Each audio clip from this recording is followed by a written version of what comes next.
Iran is sending a team to Pakistan for a second round of talks with the United States, according to Pakistani and Iranian sources. Iran's top diplomat, Foreign Minister Abbas Araghchi, is expected to arrive tonight with a small delegation. It's unclear whether the U.S. will take part, though. It comes after new negotiations failed to materialize earlier in the week. During this morning's briefing, Defense Secretary Pete Hegseth said the U.S. military will maintain the blockade on Iran's ports for as long as it takes, and he urged Tehran to cut a peace deal.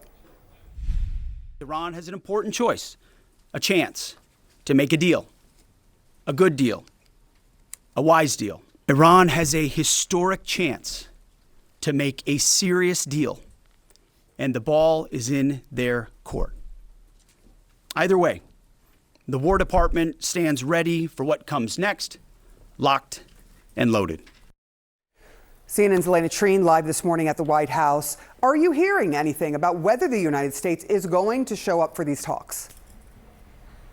Yeah, look, I've been catching up with my sources here, Sarah, and I think the status of this is, one, they are obviously aware that the Iranian foreign minister is traveling to Pakistan. I think that's obviously a good development for the U.S., which is really trying to get a second round of talks between Washington and Tehran in person on the books. But I think they're still working through what this could look like. But given that Araghchi is going to be in Pakistan, and we know that there is also a U.S. logistics team that has been in place in Islamabad, really preparing for a potential second round of in-person talks.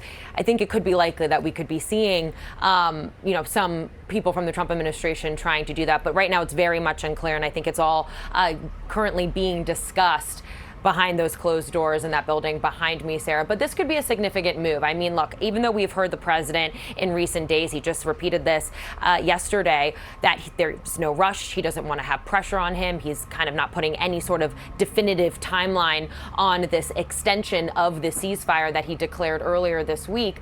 I know from the conversations I've been having throughout the Trump administration that they do not want this to drag on longer, and they do not want the Iranians to try and drag out talks either. And so they have really been pushing toward trying to get a second meeting in person back on the books, and also really trying to get negotiations to a place where they believe it could lead to a diplomatic solution. That has remained the priority through all of this, even as we have reporting that the Pentagon and the military has been preparing different options should this ceasefire not produce a peaceful solution. They've been working on different target and attack plans, many of them actually trained on the Strait of Hormuz. But overall, they still very much want to reach a deal with the Iranians. So this is a good development, but we really have to see where things stand and whether or not this could lead to talks in the next couple of days between Trump administration officials and the Iranians, Sarah. Yeah, I mean, generally speaking, a diplomatic solution is the only solution unless you want a war to go on forever. Elena Treen, we will wait and see what happens with these talks. Thank you so much. I do appreciate it. Kate? And joining us right now is CNN Global Affairs analyst Brett McGurk and CNN Political National Security analyst David Sanger of the New York Times. Good to see you, gentlemen. Brett, what do you make of this news that Iran is now sending a delegation, one that includes the foreign minister?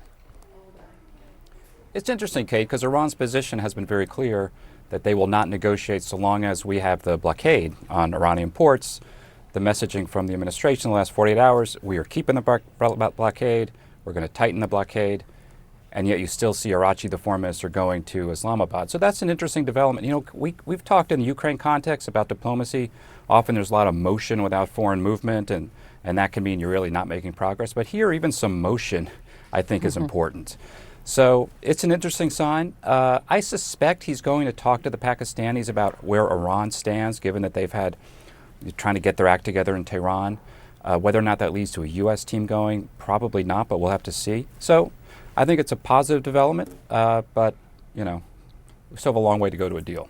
To say the least. And David, you've done some new reporting this week on one big aspect that is central to the eventual end result of any of these talks, which is what to do about Iran's enriched uranium, what the president has called the nuclear dust, if you will, suggest it is, he's trying to suggest it is more insignificant than it actually is.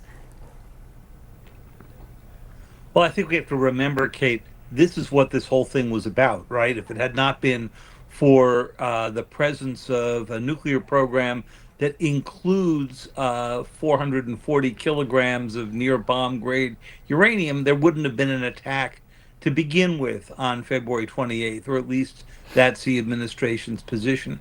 But their problem now is much larger because in order to make the president's commitment that Iran could never build a bomb real, they need to get not only that 440 kilograms, about 1,000 pounds of uranium out of the country, they need to get another 10 tons of material that Iran has that's enriched to lower levels. It's not as close to a bomb. And so that's a pretty comprehensive program.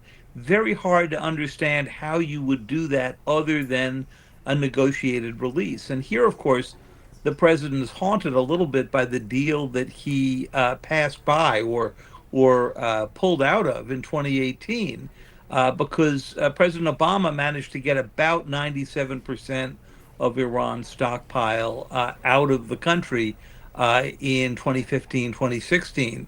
That left them with some, but nothing near what they have today.